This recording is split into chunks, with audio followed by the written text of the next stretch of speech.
In today's video, I'm going to teach you how to view revision history in Elementor. If you've ever made a change to a page and wished you could quickly roll it back, Elementor's built-in history feature is your safety net. I'll walk you through where to find it, how to understand what you're seeing, and the simplest way to restore an earlier version with confidence. First, open the Elementor editor for the page or template you want to review. Once the editor loads and you see your canvas along with the Elementor panel, you're in the right place to access your change history. This works whether you're tweaking a landing page, a blog layout, or any Elementor-powered design. Next, look to the bottom panel of the editor for the history icon. It typically looks like a little clock or a counterclockwise arrow. Click it to open the history sidebar. This panel is where Elementor tracks what you've done in your current session and what's been saved over time, so you can move backward without guesswork. Inside the History panel, you'll see two tabs: Actions and Revisions.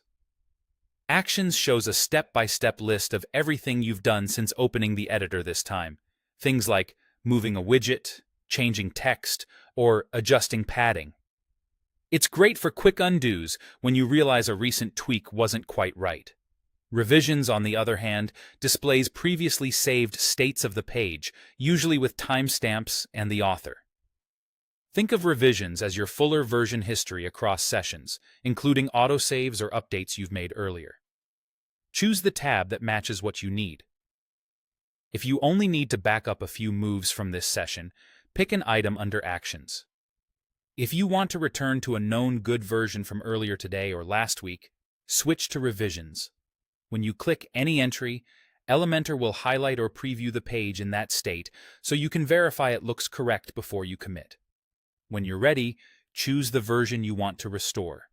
Clicking that entry applies it to your current editing session. The process is non-destructive. Restoring creates a new point in your history, so you can always open the history panel again and move forward or backward as needed.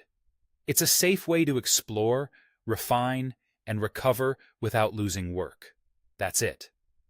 By opening the editor, using the history icon, reviewing actions or revisions, and selecting the version you want, you can confidently manage changes and maintain complete control over your design.